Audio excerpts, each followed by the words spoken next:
மேலோட்டமான சிந்தனை உள்ள அரசியல்வாதிகள், சராசரியாக சிந்திக்கின்ற அரசியல்வாதிகள், ஆழமாக சிந்திக்கின்ற அரசியல்வாதிகள் என்று பல்வேறுபட்டவர்கள் இருக்கின்றார்கள். நான் சொல்ல வருகின்ற விடயம் என்னவென்றால், உண்மையில் அதிபர் அவர்கள் மிகவும் உணர்ச்சி வசப்பட்டு சில விடயங்களை குறிப்பிட்டிருந்தார். உணர்ச்சி கொந்தளிப்போடு குறிப்பிட்டிருந்தார். சில அசிங்கமான ரவுடித்தனமான ஒரு சில செயற்பாடுகளை பற்றி குறிப்பிட்டிருந்தார். உண்மையில் எந்த ஒரு சமூகமாக இருந்தால் என்ன, எந்த ஒரு இனமாக இருந்தால் என்ன, எல்லா மக்கள் மத்தியிலும் நாகரிகமான செயற்பாடு இருக்க வேண்டும், நல்ல குணாம்சங்கள் இருக்க வேண்டும். அவ்வாறு இருக்கின்ற போது அந்த நாகரிகம் உள்ளவர்கள், நல்ல குணாம்சம் உள்ளவர்கள் எல்லோராலும் வரவேற்கப்படுவார்கள், வாழ்த்தப்படுவார்கள். எனவே நாகரிகம் உள்ள விதத்தில் எங்களுடைய சமூகங்களை மாற்றிக்கொள்வதற்கு அந்தந்த அரசியல்வாதிகள் தங்களது சமூகத்தை வெளிப்படுத்த வேண்டும். எல்லா சமூகத்திலும் கெட்டவர்கள் இருக்கின்றார்கள் என்றும் இல்லை, எல்லா சமூகங்களிலும் நல்லவர்கள் இருக்கின்றார்கள் என்று சொல்வதற்கும் இல்லை. இதில் நேர்கணியங்களும் இருக்கின்றது, மறைகணியங்களும் இருக்கின்றன. ஆகவே இந்த இடத்தில் எங்களுடைய பிள்ளைகளின் ஒழுக்க சீலத்தை, அவர்களுடைய பண்பாடுகளை சரியான முறையில் வளர்த்தெடுக்கக்கூடிய விதத்தில் உங்களுடைய தலைமைத்துவங்கள், வழிகாட்டல்கள் அமையும் என்ற நம்பிக்கை இருக்கின்றது. வலய கல்வி படிப்பாளர் கூட குறிப்பிட்டார், இந்த பாடசாலைக்கு அதிபர் வந்த பின்னர் ஒரு திருப்பம், ஒரு மாற்றம் ஏற்பட்டிருக்கின்றது என்று சொன்னார். எனவே நான் நினைத்த அந்த எண்ணமும் கணிப்பும் இங்கு இணங்கி செல்லுகின்றது.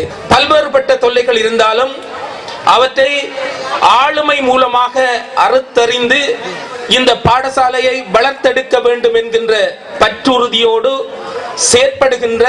செயற்படக்கூடிய இந்த இடத்தில் ஒரு சிறிய பாடசாலையாக இருந்தாலும் அந்த பாடசாலையில் ஒரு பெரிய பாடசாலையில் நடத்தக்கூடிய ஒரு விழா போன்று இந்த விழாவினை தரத்தோடு நடாத்தி கொண்டிருக்கின்ற தகமையுள்ள இந்த பாடசாலையை வழிநடத்தக்கூடிய ஆளுமையுள்ள எங்களுடைய அதிபரின் செயற்பாடுகளை கண்டு நான் உண்மையிலே பாராட்டுகின்றேன். நானும் ஆசிரியனாக இருந்திருக்கின்றேன், ஒரு விரிவுரையாளராக இருந்திருக்கின்றேன், உதவி கல்வி பணிப்பாளராக, பிரதி கல்வி பணிப்பாளராக இருந்திருக்கின்றேன். அந்த வரிசையில் ஆசிரியர்களை பற்றியும் அதிபர்களை பற்றியும் நான் மிகவும் மதிப்பிடக்கூடிய அளவுக்கு எனக்கு ஒரு அனுபவம் இருக்கின்றது. அந்த வகையில் பார்க்கின்ற போது இந்த பாடசாலையை வழிநடாத்துகின்ற அதிபரை நான் நினைக்கின்றேன் ஒரு ஆளுமை உள்ள அதிபர் என்று நான் சொல்வதில் தவறு இருக்க முடியாது. ஏனென்றால் இத்தனை பிரமுகர்களையும் அழைத்து முறையாக இந்த நிகழ்வினை, அதாவது பற்றாக்குறை உள்ள வளங்கள் இருந்தாலும் அவற்றை ஈடு செய்து கொண்டு இதனை நடாத்துகின்ற அந்த பாங்கு உண்மையில் அதிபரின் ஆற்றல் திறமைகளை மட்டுமல்லாது இங்கு பணியாற்றுகின்ற ஆசிரியர்களது திறன்களையும் ஆற்றல்களையும் வெளிக்காட்டுகின்றன. உதாரணமாக இந்த மேடையேற்றப்பட்ட ஒரு நடனத்தை பார்த்தபோது அதிபரிடம் கேட்டேன், உங்களிடம் நடன ஆசிரியர் இருக்கின்றாரா என்று கேட்டபோது இல்லை, தான் தங்களுடைய வரவுகளை பதிவு செய்து கொள்வார்கள்.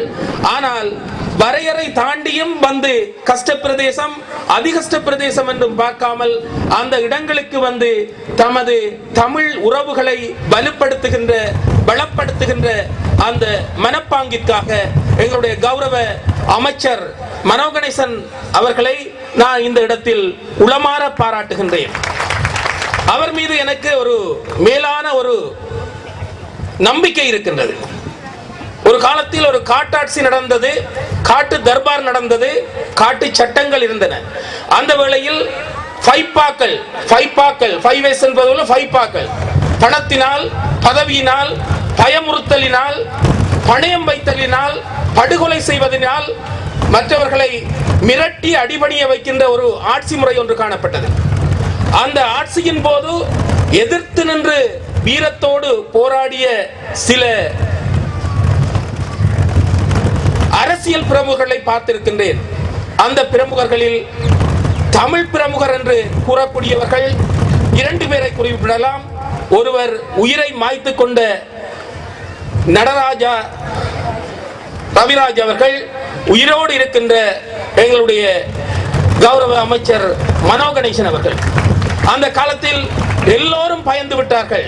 மிகவும் மோசமான அடக்குமுறை, அதனை மீறினால் காணாமல் ஆக்கப்படுவது, கண்டபடி சித்திரவதைகள் செய்வது, இவ்வாறெல்லாம் ஒரு கொடுமையான பொறிமுறைகளை பயன்படுத்தி எதிர்கணியமான செயற்பாடுகளை பயன்படுத்தி அடக்கி ஒடுக்குகின்ற ஒரு வக்கிரமான ஒரு ஆட்சி நடைபெற்ற காலத்திலும் கூட துணிந்து நின்று தமிழ் மக்களுக்காக மட்டுமல்ல சிறுபான்மை மக்களுக்காகவும் அடக்கப்படுகின்ற எதிர்க்கட்சியினருக்காகவும் குரல் கொடுத்து அவர்களை முறியடித்து சரியான முறையில் ஒரு நல்லாட்சி நடைபெற வேண்டும் என்பதற்காக அடக்கப்படுகின்ற ஒடுக்கப்படுகின்ற நியாயம் மறுக்கப்படுகின்ற சமூகத்தின் பக்கமாக நின்று போராடிய ஒரு தலைவன் என்ற வகையிலும் கௌரவ மெனகொனேசன் அவர்களை, அமைச்சர் அவர்களை எமது மக்கள் உளமாற பாராட்டுகின்றார்கள்.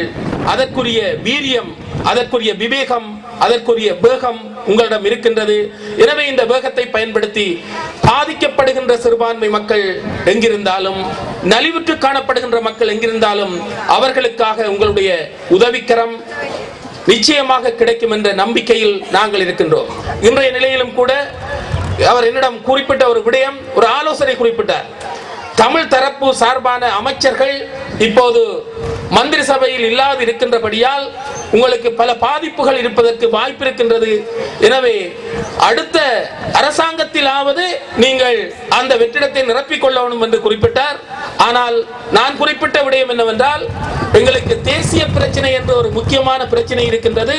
இந்த தேசிய பிரச்சனைக்குரிய சரியான, முறையான, நியாயமான, நீதியான தீர்வு கிடைக்கின்ற பட்சத்தில் அதற்கு பின்னர் தான் அதனை பற்றி நாங்கள் சிந்திக்க வேண்டிய தேவையில் இருக்கின்றோம். ஐயா கூட அதனைத்தான் குறிப்பிட்டார். பிரதம மந்திரி அவர்களிடம் குறிப்பிட்ட போது சில பிரச்சனைகள், சில நெருக்குவாரங்களை பற்றி குறிப்பிட்ட போது அவர் சொன்னார், எங்களுடைய பிரச்சனையை தீருங்கள், அதற்கு பின்பு அடுத்த விடயங்களை பார்க்கலாம் என்று குறிப்பிட்டார். எனவே எங்களுடைய கௌரவ அமைச்சர் அவர்களிடம் கூற விரும்புகின்ற விடயம், எங்களுடைய தேசிய பிரச்சனையை முறையான அதிகார பகிர்வுடன் எங்களுடைய மண்ணை நாங்களே சுய நிர்ணயம் செய்து கொள்ளக்கூடிய, ஒரு சுயாட்சி செய்யக்கூடிய அளவுக்கு பிரிக்க முடியாத தேசமாக இருந்தாலும் எங்களுடைய மண்ணை நாங்கள் ஆளக்கூடிய விதத்தில் ஒரு நல்ல தீர்வு கிடைக்கின்ற பட்சத்தில் நீங்கள் நினைக்கின்ற விடயங்கள் சாத்தியமாகும் என்கின்ற விடயத்தை இந்த இடத்தில் கூறிக்கொள்ள விரும்புகின்றேன். அதேவேளை எங்களுடைய மாணவர்களை பற்றி நான் கூறியாக வேண்டும். மாணவர்கள் உண்மையில் 165 மாணவர்கள் மாத்திரம் இருக்கின்றார்கள். ஆனால் அந்த 165 மாணவர்களை கொண்ட பாடசாலையில் அனைவரும் ஆற்றல் உள்ள மாணவர்கள் என்பதை வெளிப்படுத்தக்கூடிய விதத்தில் அவர்களுடைய நிகழ்ச்சி தரம் அமைந்திருந்தது. எனவே இப்படியான ஒரு தரமான நிகழ்ச்சி இந்த பாடசாலையில் இடம்பெறுகின்றது என்றால் அதிபர்களின், ஆசிரியர்களின் அர்ப்பணிப்பு நிச்சயமாக அதற்கு பக்கபலமாக இருக்கின்றது என்பதை மீண்டும் வலியுறுத்துகின்றேன். இந்த இடத்தில் நான் நேற்றைய தினம் பேசிய ஒரு விடயத்தையும் இந்த இடத்தில் கூறியது கூறல் என்றாலும் இந்த இடத்தில் கூறாத விடயமாக இருக்கின்றபடியால் கூறிக்கொள்ள விரும்புகின்றேன். அந்த வகையில் நான் ஆசிரியர்களை 2 விதமாக பார்ப்பதுண்டு. மனதை தொட்ட ஆசிரியர்கள், மனதை சுட்ட ஆசிரியர்கள், ஆளாக்கிய ஆசிரியர்கள், பாழாக்கிய ஆசிரியர்கள், மறக்க முடியாத ஆசிரியர்கள், மன்னிக்க முடியாத ஆசிரியர்கள். நான் நினைக்கின்றேன் இந்த முறாவுடை பாடசாலையில் இருக்கின்ற ஆசிரியர்கள் மறக்க முடியாத ஆசிரியர்கள், மனதை தொட்ட ஆசிரியர்கள், ஆளாக்கிய ஆசிரியர்கள் என்கின்ற நேர்கணியமான ஆசிரியர்களாக இருப்பார்கள், இருக்க வேண்டும் என்று நான் நினைக்கின்றேன். எனவே இந்த இடத்தில் உண்மையில் நேரத்தை நான் கரைக்க விரும்பவில்லை, நேரத்தை விழுங்க விரும்பவில்லை. ஏனென்றால் நிறைய பேர் பேசுவதற்கு வாய்ப்பு இருக்கின்றது.